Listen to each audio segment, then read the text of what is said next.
Esse podcast é apresentado por b9.com.br.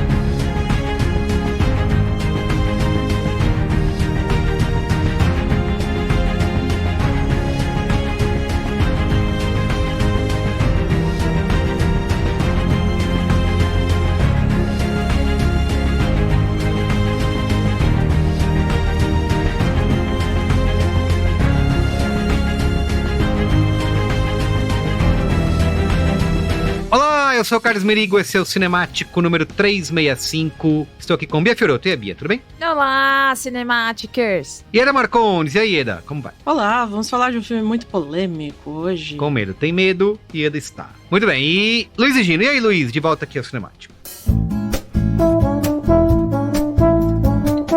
Jovem, estou feliz de estar de volta e conhecendo pessoalmente a Ieda, né? A gente tá aqui no meu estúdio. Ah, sim. A gente tomou uma cerveja antes do Estúdio virtual. programa e Sempre. vai comer um tonkatsu na saída. Opa! Nossa, que vontade, pelo amor de Deus. Muito bem, estamos aqui para falar sobre o novo filme de Ari Aster, com Joaquim Filmes, né? Joaquim Fênix. Ele é muito Joaquim Filmes, né? Caralho. Joaquim Filmes, É muito que entregue. está em várias, né? Eu não entendi, né? Pelo pôster são vários papéis, é isso? Ele é tipo Não. o Ed Murphy? É, Não. vários Ah, não, momentos tá da vida Isso, dele. ele é o Ed Murphy. Vários momentos Exatamente. da vida. Sim, é Não um sei filme se ele sobre é- a vida do Ed É. Murphy. É uma mistura de Dr. Dolittle com Vovozona. É a vovózona do Ari exatamente. Aster. Exatamente isso o filme. Muito Bom, bem. acabou o programa, né? Obrigado a todo mundo Acabou, que você gente. ouvir. É isso. Tchau. O filme é o Bo Tem Medo. É assim que se pronuncia o nome do rapaz? Bo tem medo. Bo. Bo is afraid. Buz. Beal. Bom. Bo. Tem medo. Is Afraid. Bo. Isso aí. O filme estreou agora dia 20 de abril no Brasil. Aliás, nos Estados Unidos também, né? Estreia simultânea. Isso, é aquela coisa que a Certo. gente já falou antes, né? Tem um diazinho aí de diferença, porque 9 fora, estreia aqui, vai o fuso, desce 9. Fica esse diazinho de diferença, mas tá tudo bem, né? Não, é uma estreia mundial. Muito bem. O Ari Aster, aliás, que é o...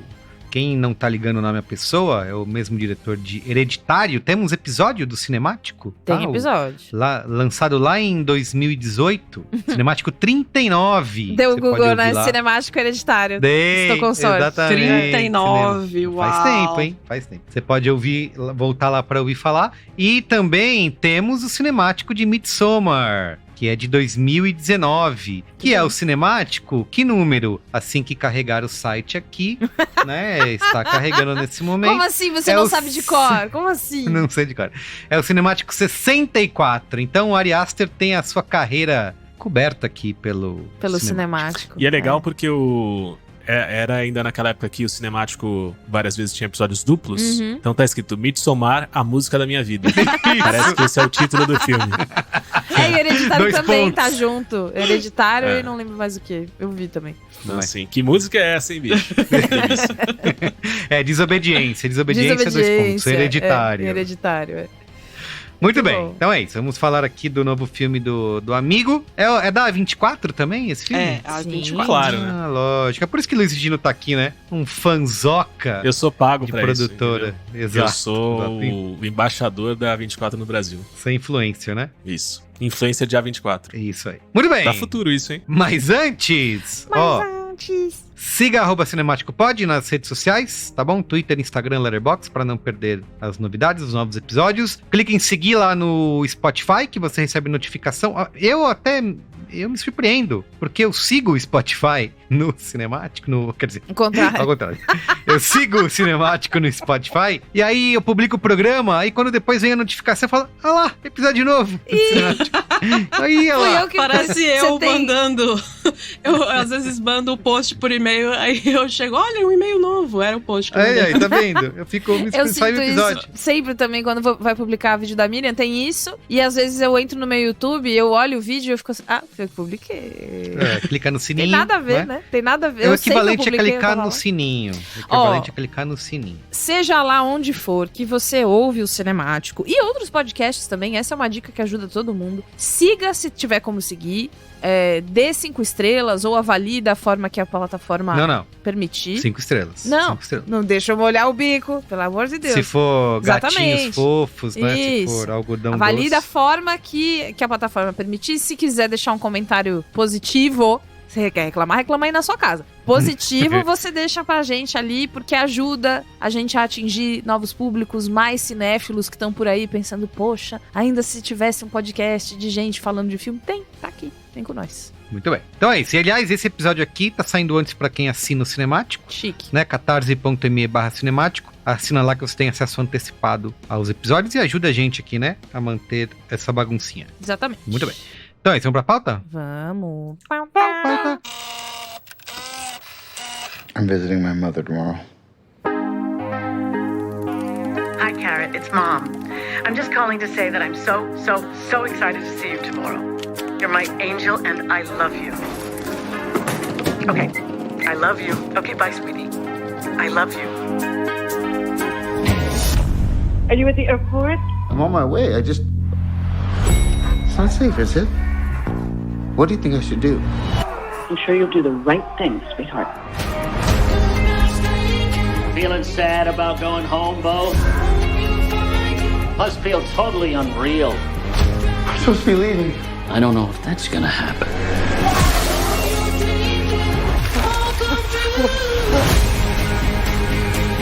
You will walk many miles. Dozens will become hundreds. Hundreds will become thousands. Your adventures will continue for years and years. Bia Fiorotto, você aí, né? Que trouxe aqui uma pauta maravilhosa pra gente. Conta Muito aí. obrigada. Ari Aster, né, Carlos Merigo? Esse homem de 36 anos, estadunidense, Jovem? jovinho de tudo. Jovinho. Ele é o terceiro grande filme dele, né? Hereditário, Midsommar, tudo dele. E ele cria histórias muito complexas. Eu tava lendo uma entrevista dele em que ele fala que ele gosta de usar as relações familiares como gancho, né? Pros filmes dele, porque elas são o nosso primeiro trauma. Olha que bacana. E ele tem razão. Então eu gosto quando ele põe desse jeito. E eu achei interessante o jeito que ele explorou isso em Beau is Afraid.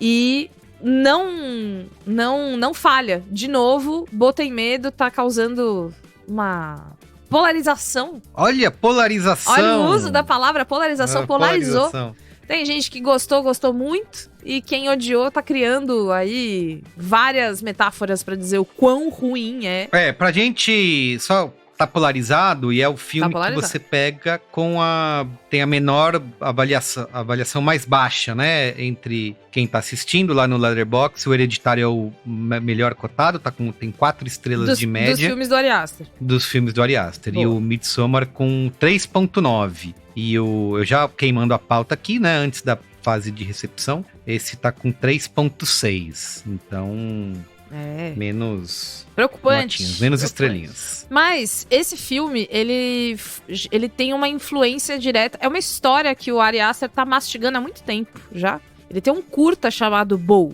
de 2011. Olha e esse só. curta tem a mesma premissa. É um cara, né? E aí, olha aí, queimando pauta de novo, queimando um pouquinho da sinopse, né? Ele é esse cara que ele precisa visitar a mãe dele. E aí ele vai fazer um negócio lá, enfim, né? A gente vai comentar um pouco mais. Mas o começo é o mesmo. É a mesma coisa. Tá Só disponível... que esse tem 7 minutos e o novo tem 3 horas. Então, acho que A gente vai falar disso aí. dá um pause aí que eu vou assistir o curta pra poder comentar. Tem 7 minutinhos. Tem um resumo desse curta no YouTube, porque esse curta não tá, assim, disponível fácil. Ah, entendi. Então Tem um resumo do curta. tem uma mina que passou, assim, umas imagens do curta, ela conta rapidinho ali. Fez um Ela fez um react. Ela fez. Ela vai Quando você começou a explicar o que a mina tinha feito, eu achei que ela tinha feito que nem o Ratatouille. Não, Ela não. pegava a premissa de um filme que existia já e fazia uma versão Não. 3D brasileira muito zoada. Assim, Teria entendeu? sido... Seria interessante também. É, maravilhoso. Nossa, 7 minutos? Muito longo. Vou fazer um 3D tosco e contar em 1 minuto agora o que aconteceu. Ela resume pra você, mas enfim, essa é uma história que tá com ele há muito tempo, que ele resolveu desenvolver, e ele mesmo chama esse curta de rascunho, dessa ideia. Que ele tinha acabado de sair da faculdade, tava com muita vontade de fazer as coisas, ele foi lá, fez, mas ele mesmo compreende que aquilo não é tudo que a história poderia ser, né? Que esse longa é mais longo, mais intenso, tem Mais que 7 minutos? muito, olha, tem muito mais do que 7. Assim, ó, de 7 minutos, juntando os dedos, assim. E tem essa E ele coisa não gosta de falar muito, né, Bia, sobre o filme? Não Então, tem essa, cara? o Joaquin Phoenix tá fazendo ele é meio que fala pelo Ari Aster. Porque o Ari Aster, ele não quer que ficar falando muito do filme, que ele sente que o filme tem que falar por si só, né? Por 3 horas tem que falar o filme. E o Joaquin Phoenix, ele trabalhou muito juntinho, assim, do Ari Aster. Filmes, né? Adora um filme, recebeu o roteiro, filmes. Ficou maluco, adorou. Aí que ele falou, nossa, a primeira vez, essas coisas, né, de entrevista. Primeira vez que eu recebi o roteiro, nós conversamos por 4 horas, né, Ari? Né, Ari? Aí ele, ai, amiga, é verdade. Amiga, a gente não parava de falar um segundo. Então eles estão nessa lua de mel da relação deles, assim, todas as coisas. E é bem compreensível, né? É um filme que é intenso, né? Precisa passar por muitas coisas ali. E o Joaquin Phoenix foi lá e fez, né? Então é isso. Sinopse? Após saber sobre um incidente envolvendo sua mãe, Bo, um homem em constante estado de extrema ansiedade, precisa voltar para casa enquanto enfrenta seus mais obscuros medos. Muito bem. Repercussão do filme, né? Já adiantei aqui que no Letterboxd 3.6. No Rotten Tomatoes, 68% da crítica aprova versus 73% do público. Olha só, o público gostando um pouquinho mais. Olha, surpresa. Próximo. Pois é. E no Metacritic, 62 de 100. Estou surpreso também, hein? Porque esse é o típico filme que era pra... crítica adorar e o público... Pro Claudinho cinemático falar que adorou, né? Chegaremos lá. Muito bem, mas dinheirinho tá mal, né, Bia Fiorotto? Não tá... Então, mas a doutora Ieda cuidará disso, que ela me trouxe um motivo pra isso. Mas o que aconteceu? A A24 assinou o cheque em branco e falou, toma, Ari, é pra você, é pro seu coração, é pra você se sentir melhor.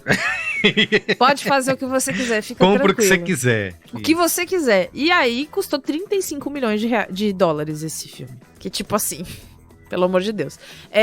E até agora, ele arrecadou um pouquinho mais de 3 milhões. Né? O Box Office Mojo. Só que? Tem motivo. Antes da gente começar a gravar, a Ieda tava me explicando que quando ele foi lançado, assim, os primeiros dias foram só em 4 salas. De propósito, assim. E depois foi aumentando, partiu pra 900 saulas. Pra 900 salas. Saunas, né? Talvez numa estratégia pra gerar um buzz, um boca a boca. Tipo, nossa, onde é que tá passando? Não sei. Ah, é só no cinema lá do Caruri, lá, que a gente tem que ir lá. E aí depois foi pro Reserva, aí já viu, né? Enfim, mas pra quem não sabe, Reserva Cultural é um cinema muito de cinéfilo, né? Foi pro Reserva. Extremamente onde cinéfilo. Onde é proibido comer pipoca. Não pode, você só pode comer eclair ou não vai comer nada. É você que escolhe. E aí, é isso, né? Não tá arrecadando tão bem quanto poderia. É sério, isso é baseado numa história real. Eu queria muito comer alguma coisa uma vez que eu fui no Reserva, porque eu estudava na Casper, né? Que é o prédio anexo ali. E aí eu tava, pipoquinha, hein? Vamos aí e tal. E aí tinha eclair de baunilha. Ou um saquinho de madeleines também, você pode consumir. É só coisas fofas, né? Não só coisa francesa. Crocante, você só pode comer patisserie ou mais do crocantes que isso. São proibidas. Pois você também ganha uma boininha francesa pra assistir o filme. Ganha, você não pode entrar na sala sem, o pessoal fica super chateado. Mas é isso, 3 milhões, o que explica, né? Tem isso das salas. E depois agora extraem mais. É, exatamente. Mas, tem tempo, né? Vamos ver se eles conseguem 35 milhões. Então é isso. Vamos lá. Primeiro, opiniões aqui sem spoilers. Sem spoiler. Quem quer começar? Eu posso começar, se vocês toparem. Boa. amiga. Então, como a gente já falou, é um filme longo, de 3 horas. Ele não é um filme pra todo mundo. Então, por favor, não me xingue porque você foi assistir, porque eu falei bem. Em muitos aspectos, assim, eu me vi no Bo. É óbvio que o que ele vive é uma coisa exagerada ao extremo, que aquilo que ele passa não é o mundo real. É uma representação dos piores medos de uma pessoa ansiosa se confirmando. Sem dar spoiler algum, tem uma cena do Bo que ele tá no apartamento dele, ele olha pela janela e vê que a lojinha da frente vende água e ele precisa muito beber água naquele momento. E é um sacrifício tremendo ele atravessar a rua pra chegar nessa lojinha e comprar uma garrafinha de água, assim. Tudo que pode dar errado nesse mini trajeto dá. Ele mora no Largo do Aroche em 2023, né? Exato, é uma versão surreal da Cracolândia onde ele vive, assim. É um negócio muito punk. Às vezes, pra mim, assim, sair de casa é um pouco nessa vibe, assim, sabe? Eu imagino tudo que pode dar errado no caminho de eu andar até o elevador, sabe? Então é um filme, obviamente, pra quem tem problemas mentais. Eu vi um crítico americano no Twitter falando que ele não gostou do filme, que ele não conseguiu se relacionar com o personagem porque ele não sofre de ansiedade e ele tem um relacionamento ótimo. Sorte a sua, filha. Não sei quem é essa pessoa que não sofre de ansiedade. Eu ia comentar que se o filme é pra quem tem problemas mentais, é um filme pra toda a família. Exatamente. Exatamente. Então, esse cara do Twitter, ele falou assim, eu nunca sofri de ansiedade, eu tenho um relacionamento ótimo com a minha mãe, então eu não entendo, assim, sabe? Então eu acho que não é um filme pra uma pessoa feliz, saudável, sem problemas, que não tem nenhuma questão com o pai ou com a mãe. Tipo, se você gente que se deu bem no ensino médio. Pois é, gente que lembra com saudades do ensino médio. Que saudade, tempo bom. Isso. Ai, que vontade de voltar. Então, se você nunca sofreu bullying, não vá ver o filme, porque você não vai entender as coisas que estão se passando. Por que, pra mim, uma pessoa que é ansiosa a ponto de precisar tomar remédio e tal, por que eu gostei de assistir? Partindo do pressuposto que o que ele tá passando ali não é real, é um delírio, e que tudo vai dar absurdamente errado, nada ali vai dar certo, é engraçado ver como ele se ferra. E eu dei muita gargalhada durante o filme. E são neuroses ali se desenrolando na segurança do cinema. Aliás, eu não vi nem do conforto da poltrona, eu vi do conforto da cama, porque eu fui no Cine Marquise, ali na primeira fileira. Ai, amo! Ali na primeira fileira são camas, né? Então, eu tava achando maravilhoso ali. Aquele homem se ferrando pra caramba e... sim, eu também penso isso. Olha só, é verdade.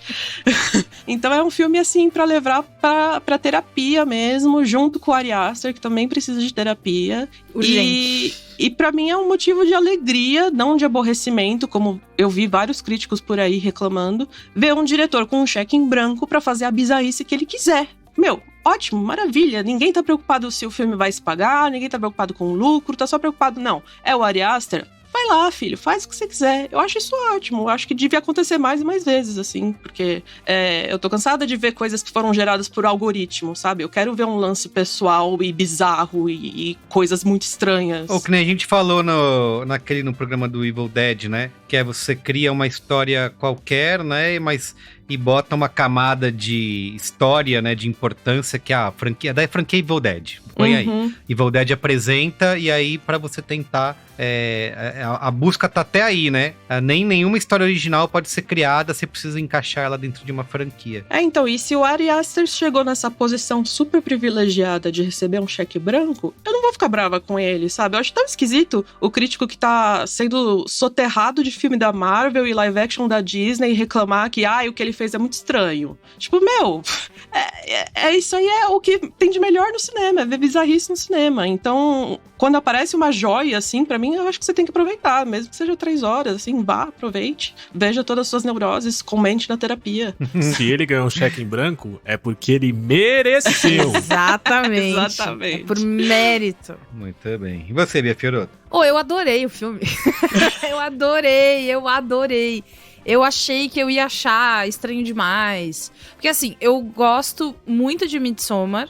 Eu gosto de Hereditário. eu achei que eu ia gostar de Botem Medo. Porque é muito isso, né? O Joaquin Phoenix, Joaquin Filmes. Eu fiquei pensando... Estranheza pela estranheza, né? Você às vezes eu fiquei pensando, pô, será que o cara vai tentar se levar muito a sério, já que é uma produção muito cara, né? E ele já tem um nome agora, né? Será que ele vai ser esquisito pra chocar? Ah, quero chocar, né? E eu fiquei muito surpresa. Então, assim como a Ieda... Carrego aqui os meus diagnósticos no braço, né? Que é o transtorno de ansiedade num braço, a distimia no outro. E a gente vai seguindo.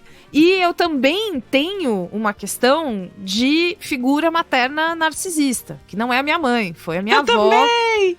Minha avó que me criou também tem essa coisa desse maternar narcisista. Que, enfim, né? Um impacto geracional muito louco que causa em famílias isso. E então, quando esse filme começou a se desenrolar... E eu não me vi perdida. Pelo contrário, eu me vi tipo...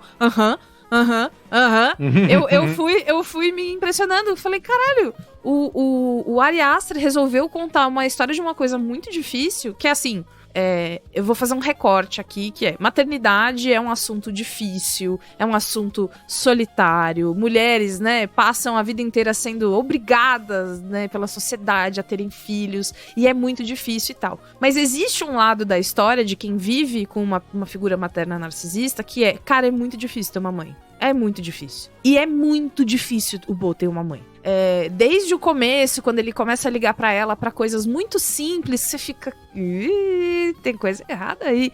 Até o clímax final absurdo que a gente vê ali até onde pode ir o controle dessa pessoa que entende que tudo é dela, né? Que as coisas não são do mundo, são dela. Pet Lupone, cara. Eu também estive no Cinemarquise. Cinemarquise é um lugar de cinéfilo, né? Tá todo mundo quietinho, porque aqui no Cinemark, né? Uma loucura, todo mundo conversa e tal. Cinemark nem passa, nem tá passando. Fica tranquila que não vai nem ter esse medo. Mas lá no Cinemarquise as pessoas são um pouco mais contidas. Quando a Pet Lupone chegou, eu tive que me conter pra não fazer tipo...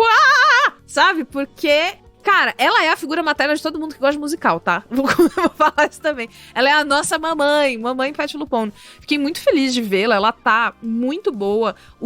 A atuação nesse filme é muito legal. Tem a Holly de The Office fazendo ali uma personagem no segundo ato. E eu olhei pra cara dela e falei, meu Deus, de onde eu conheço ela? De onde eu conheço ela? De onde eu conheço ela? E eu fiquei um tempão assim, com o olho apertado, tipo, da onde? E aí lembrei que era do The Office. Os atores que estão ali... Não sei, parece que tá todo mundo... A direção foi muito boa em deixar todo mundo ali mais ou menos no mesmo clima. É uma coisa super real que acontece, mas tem um quê de sempre é estranho, sempre é surreal, um pouquinho, só um pouquinho. O suficiente pra lá na frente dar um problema, né? Já você ignorando um monte de bandeiras vermelhas até a hora que... Plum, é claro que deu tudo errado. E tal. Então, eu me identifiquei muito. Quanto mais eu penso, mais eu gosto dos detalhes. Agora, tem uma coisa que eu preciso comentar, que... Essa moda do filme de 3 horas, entendeu?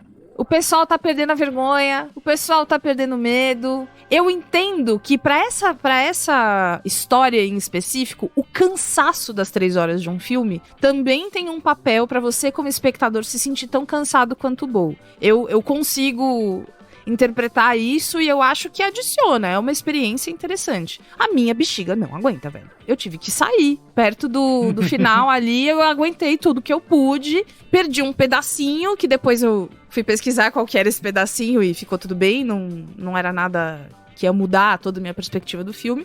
Mas não só eu, várias pessoas na sala de cinema começaram a precisar sair perto do final do filme, porque, cara, é muito cansativo. Eu não acho que precisava ter 3 horas. Eu gostei, mas eu não acho que precisava de 3 horas. Dava pra ter... 2 horas e meia já é um filme comprido. Já deixa a gente cansado, dava pra limar uma coisa aqui, outra ali e tal. Mas apesar disso... eu gostei bastante. E me impressiona muito essas pessoas, como a Ieda contou, que tipo, não gostei porque não pude me conectar. Não gostei porque... E aí, enfim, né? Citando exemplos de coisas que não são problemas. Eu não sei se existe uma indisposição com essa condição que a Ieda contou, né? De que ele mereceu esse cheque e ele foi lá e sacou, né?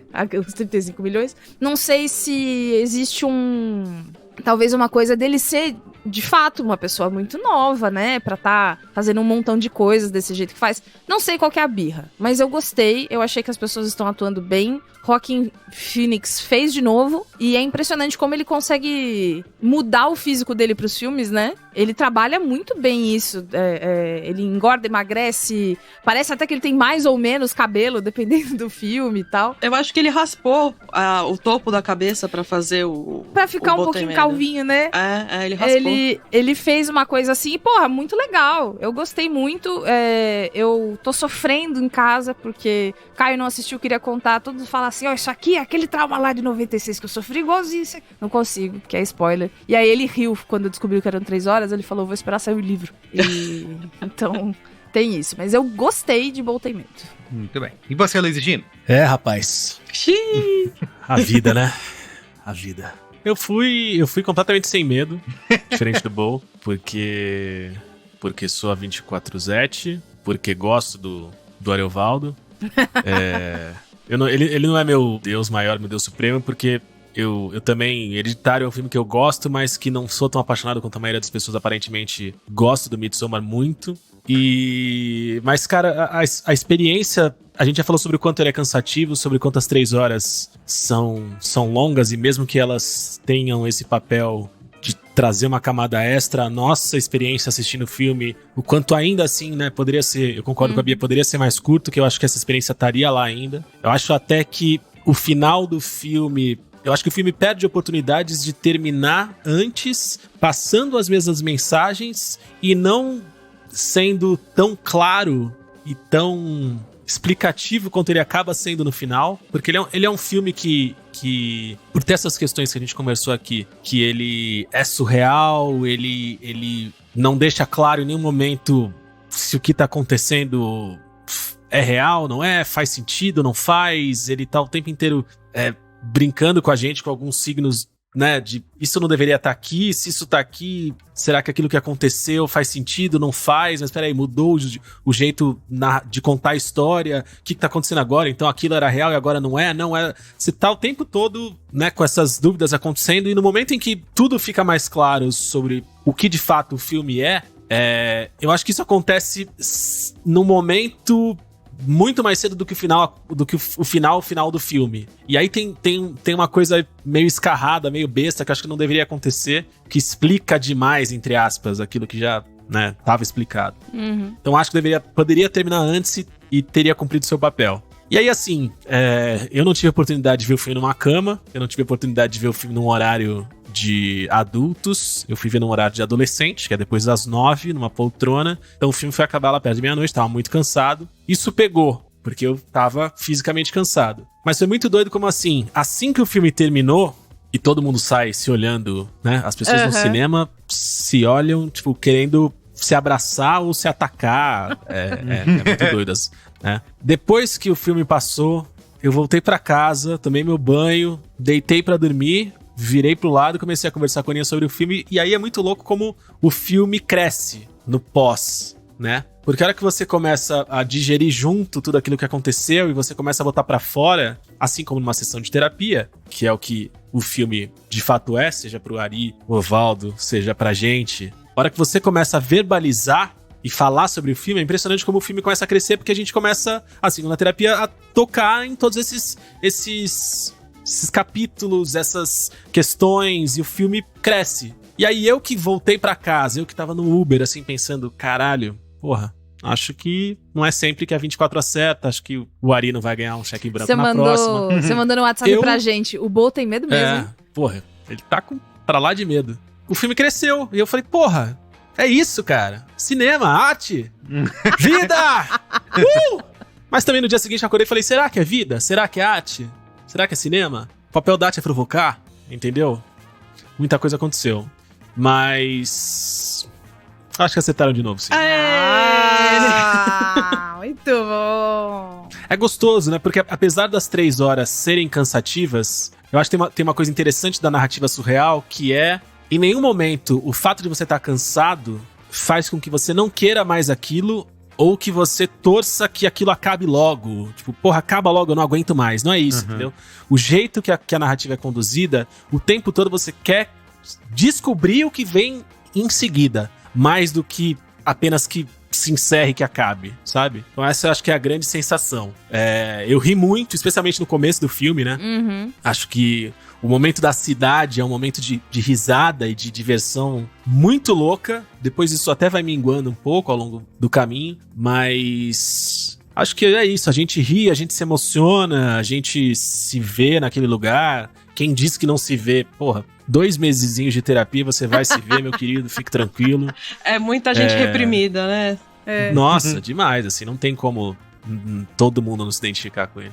Mas acho que é um pouco isso, assim, acho que deram um cheque em branco pra ele fazer arte, um cara que já colocava tanta arte, tanto espírito cinemático, Jorginho Coppola, _hotmail.com, se ele já fazia isso com esses 2 grandes sucessos de bilheteria pública e crítica, quando ele tivesse o cheque em branco pra fazer só o que ele quisesse, era impossível que não saísse algo assim. E acho que a maioria das pessoas deve estar satisfeita mesmo. Tanto quem assistiu, quanto quem deu o dinheiro pra ele. Muito bem. Então, vamos para os spoilers? Vamos! Spoilers! Avada Kedavra. I am your father. A boy's best friend is his mother. What's in the fucking box? I see dead people. Damn you all to hell! Rosebud. Silent Breed is people! Eu queria discordar de uma coisa que o Gino falou. Fica à vontade. O Gino falou, né, que podia ter acabado antes do momento que ele acaba, né? Você tá se referindo com relação à cena do julgamento ali no final. Eu acho que o julgamento é tão... parece que ele repete tudo que a gente tava vendo até então de uma forma traduzida, assim, sabe? E o que mais me incomodou de tudo dessa cena do julgamento é que, beleza, ela começa a acontecer, tudo bem, tem a metáfora escancarada na nossa frente, e aí quando termina, vem a mãe falando, meu filhinho, do tipo, pô, morreu. E aí, sabe, eu fiquei meio... Bom, deixa ele falar primeiro que depois... Então, é que assim, eu acho que durante as 2 horas e 45 minutos, ele martela muito no aspecto da ansiedade de você sempre imaginar o pior de cada interação e cada atitude e cada pensamento, e tudo que pode dar de ruim vai dar. E beleza, eu adorei essa parte, mas eu acho ali que a parte do julgamento, ela traz um outro aspecto da ansiedade, que a gente fica pensando e remoendo as coisas o tempo inteiro pra tentar determinar se a gente merece perdão ou não. Então, ali é uma outra questão da parte de ansiedade que eu acho que é muito crucial, porque no podcast de treta, né, eu comentei sobre a coisa do amor condicional, né? Que os personagens, eles têm criações muito duras, com pais que exigem muito deles e tal. Então, quando você recebe um amor condicional na infância, você acaba virando um adulto que precisa muito se provar, sabe? Que precisa mostrar o seu valor, porque se nem os seus pais veem valor em você, quem vai ver, sabe? Então eu acho que é um arremate importante ali de mostrar por que ele tá toda hora perguntando pra mãe o que ele deve fazer. Por que ele tá toda hora se questionando se ele deve fazer isso ou aquilo. Porque como ele não recebe amor da mãe, ele precisa encontrar outras pistas no universo de que ele merece perdão, amor, uma vida boa, felicidade. Então eu acho que aquela parte ali é importante. Tudo bem, ela é meio óbvia, porque é literalmente um julgamento, mas eu não consigo imaginar, assim, no momento, como seria mostrar esse aspecto de julgamento mesmo, que não fosse um julgamento com uma pessoa te atacando e uma pessoa te defendendo, sabe?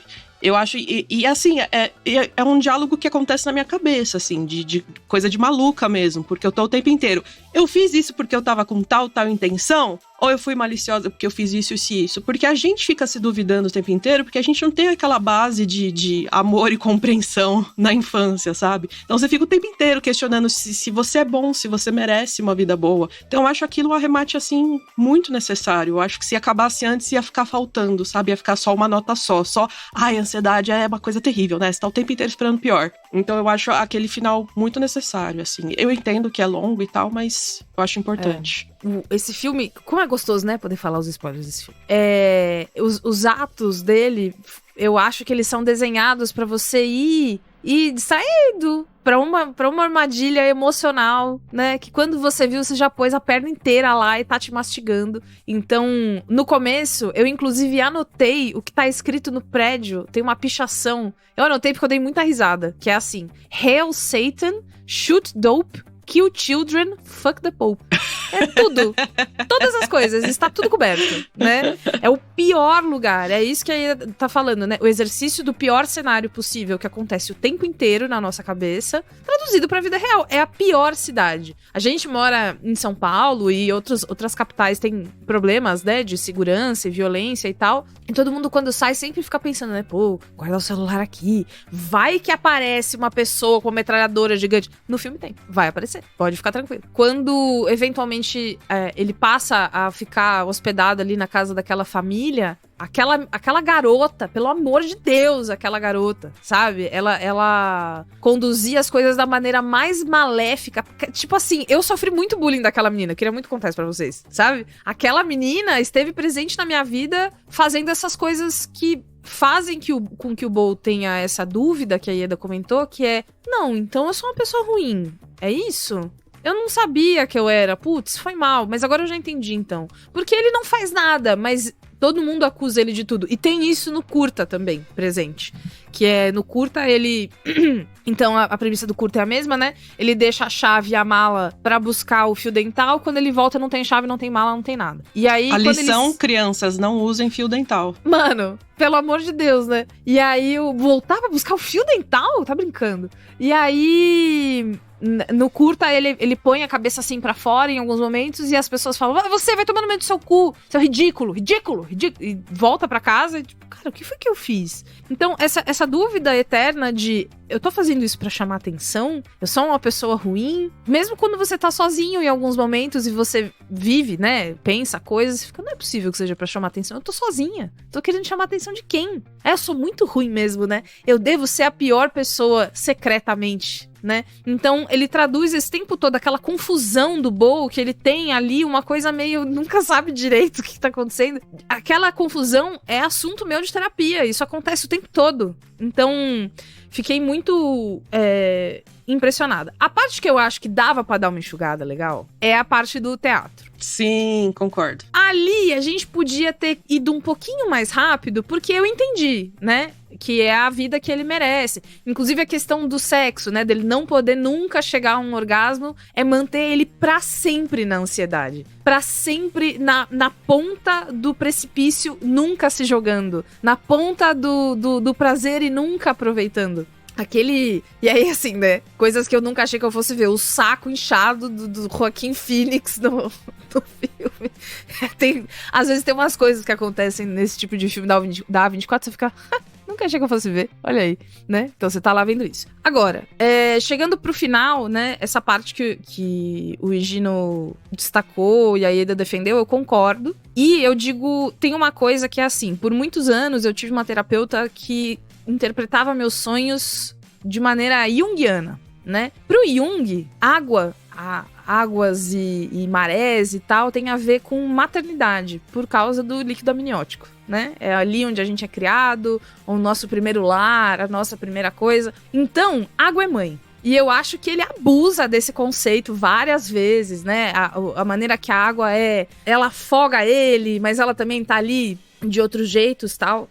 Nessa cena, inclusive, tem uma morte parecida com uma morte de Midsommar, né? Na pedra, que a pessoa é jogada numa pedra, igual no filme, né? Ele gostou de jogar o pessoal na pedra. Mas, no final, quando ela fala essa parte que você destacou, Gino, do My Baby, me diz muito sobre essa história do amor condicional, que é crescendo, adolescendo, quando eu comecei a virar uma pessoa com gostos pessoais, né, com coisas que eu queria fazer e que eu não queria fazer, que diferiam da pessoa que me criou, eu comecei a virar uma pessoa ruim. Você é ruim porque você não gosta disso, por que você não é mais assim, por que você não é mais assado. Até chegar num ponto que hoje, depois de muito trabalho nessa questão, eu percebo que a única maneira de eu ser perfeita é eu ser outra pessoa ou eu morrer. Porque a pessoa que eu sou viva hoje não tem como chegar no tipo de pessoa que essa pessoa queria. Pessoa, né? Do tipo de personalidade. Expectativa. Né? Chegar a atingir a expectativa pra receber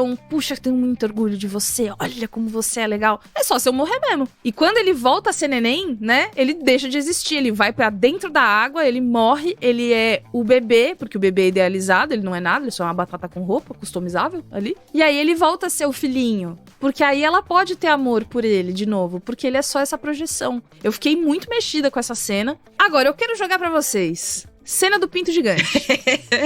Eu quero interpretações, porque eu tô muito ainda na abstração. Então, eu acho que um aspecto que eu não me identifico muito, porque ele é muito masculino nesse sentido, é todo esse medo de castração constante, né? Uhum. E muito é ligado a esse trauma da mãe dele em cima dele na cama, o que já é uma coisa sexual. Muito. Contando pra ele, olha, o seu pai morreu quando você foi concebido. Ele gozou e morreu. E isso acontece na família dele e é o que vai acontecer com você. Então, tipo, ele vive a vida inteira dele com esse medo absurdo de morrer e que ele não pode fazer sexo jamais.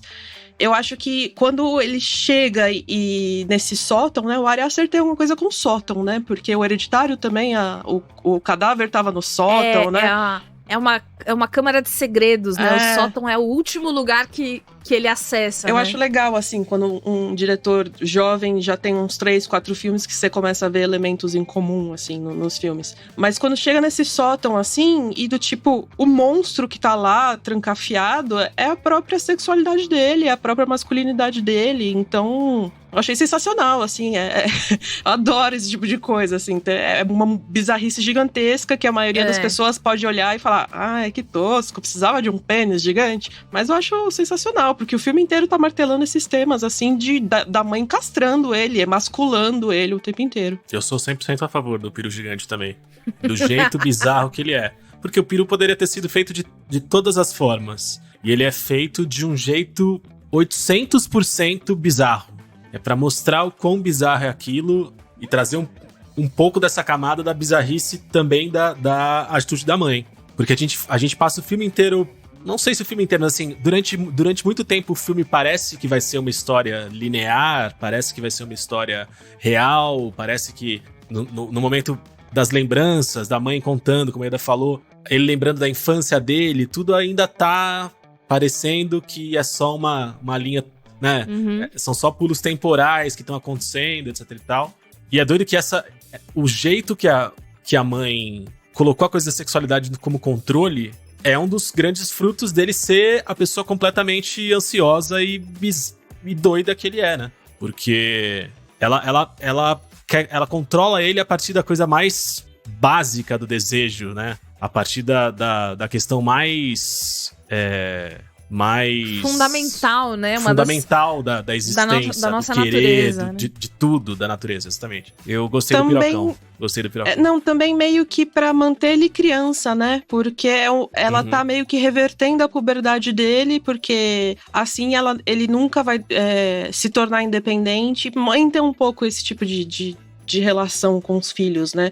Minha mãe também tem uma coisa de tipo, eu me mudei, eu fui morar sozinha, lá, você não precisa mais de mim, você não me ama mais, porque a mãe, ela tá ali muito comum, não que eu ache isso, né, mas pela sociedade a mãe tá ali meio que pra servir, você precisar dela pra ela ter valor, sabe? Então essa coisa de manter ele com um medo absurdo de sexo é meio que pra ele manter ele criança e manter ele cada vez mais fragilizado, né? Exato. Tanto que na hora que ele faz de fato, e faz na cama dela, ela briga com ele, não só por ter feito, mas como é que você fez uma coisa dessas na minha cama? Você não tem vergonha? Eu tinha acabado de morrer. Pois é. E você fez isso? Que desrespeito, que coisa horrorosa. Então, essa hora você é uma pessoa ruim.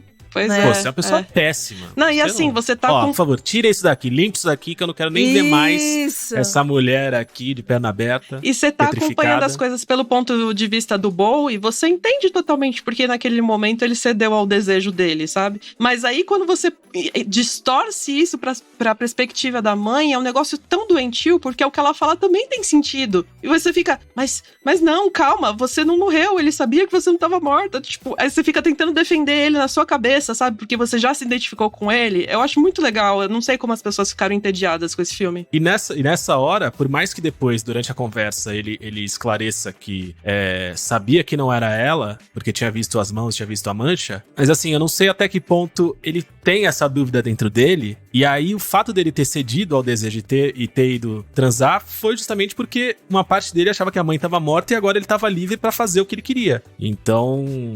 Enfim, coisas na cabecinha, coisinhas na cabeça. Muitas coisas na cabeça. Eu queria enfatizar o tanto que eu acho que a atuação do Joaquin Phoenix é uma porcentagem graúda desse filme ter dado certo. Eu acho que o jeito que ele interpreta todas essas sensações é um jeito muito relacionável. A confusão dele é muito parecida com a minha. Eu fiquei muito chocada.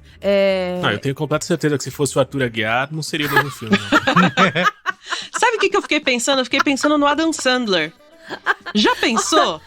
O Adam Sandler também é com medo da mãe, de repente ele tem um surto de raiva e quer enforcar a mãe. Eu fiquei, pô, isso é sensacional. Inclusive, essa hora desse surto, né, que é... A pessoa, ela te provoca até um ponto em que você cede, e quando você cede, a culpa você é sua. prova o ponto dela. Você tá provando tudo. A história do terapeuta, né? O terapeuta que tava do lado dela esse tempo todo, dizendo...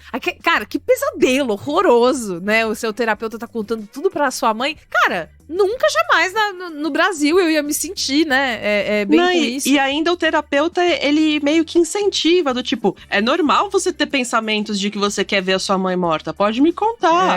Fala aí pra mim como você quer ver ela morta, sabe? Só fala mais alto. Aqui, ó, na minha lapela, por favor. Aqui, ó.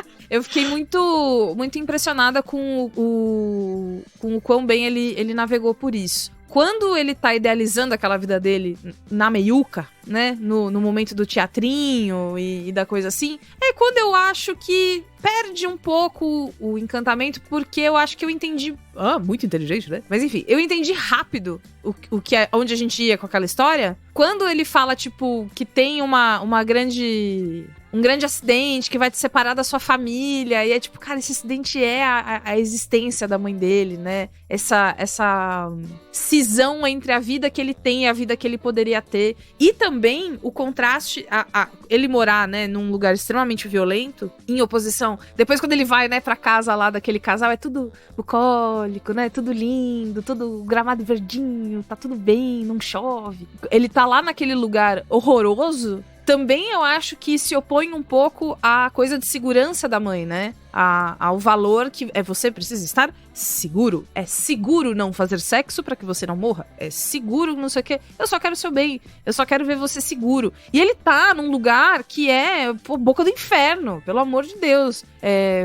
Essa tudo camada... pra tentar fazer ele voltar, ficar com ela, né? Exato, essa camada. Ou quando ele pergunta pra ela o que é seguro fazer, né? Quando alguém rouba sua chave e ela não fala, né? Ela não vai falar qual que é a coisa mais segura. Se é chamar a polícia, se é trocar a fechadura. Que podia ter trocado a fechadura, acabou o filme, né? Mas... Cara, eu adorei. Eu adorei todas as vezes em que o pior cenário aconteceu, assim como a Ieda, eu me senti num momento um pouco catártico.